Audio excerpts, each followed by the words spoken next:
Well, no, nobody goes to anywhere except to the grave when they die. That's an easy one. You'll find that, of course, expressly in Daniel 12, verse 2. That's a good place to start.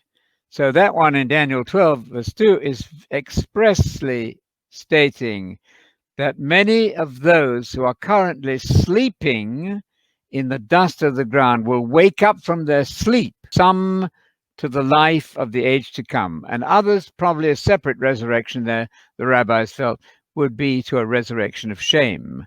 That would be for the incorrigibly wicked.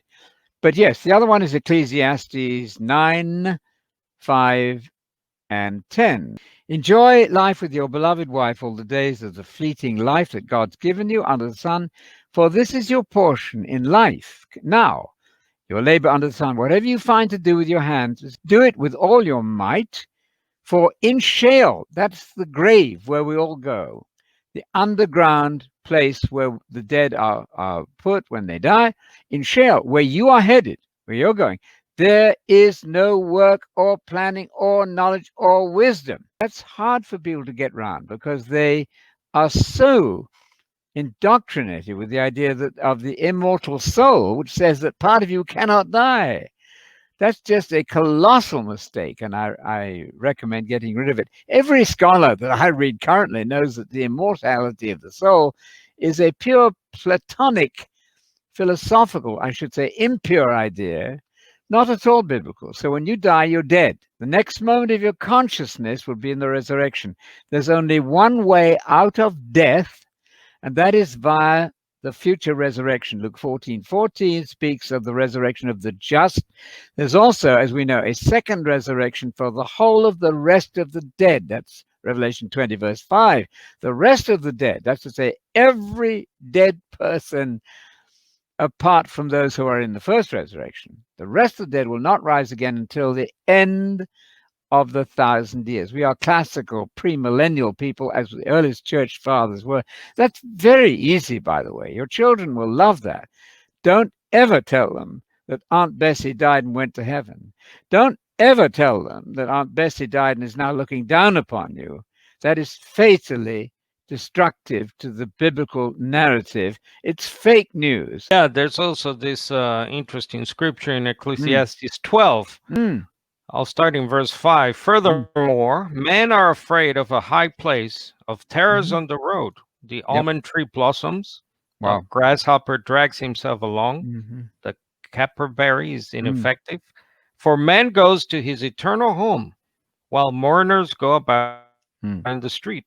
Remember him before the silver cord is broken and the golden bowl is crushed. The pitcher by the well is shattered.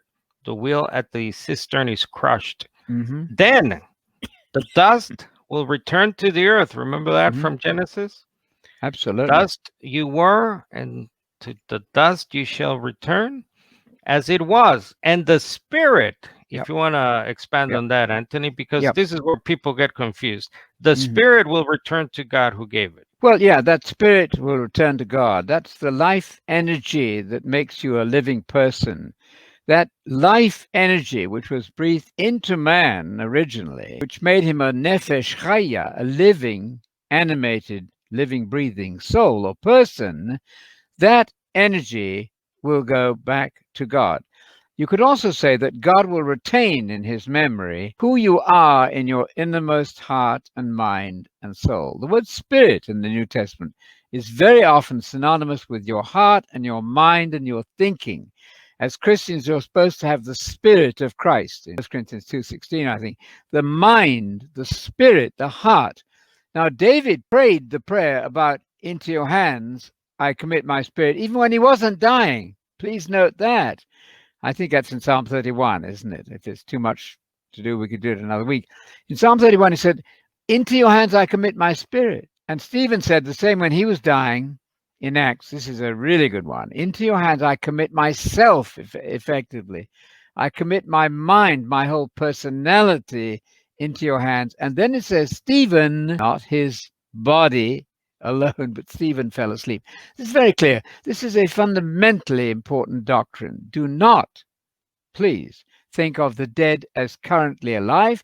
If you're a Roman Catholic, lighting a candle to Mary or the saints is not doing anything other than wasting your money, I suggest, because Mary's dead, waiting the resurrection. She's not living. Those are post-biblical additions to the truth of Scripture.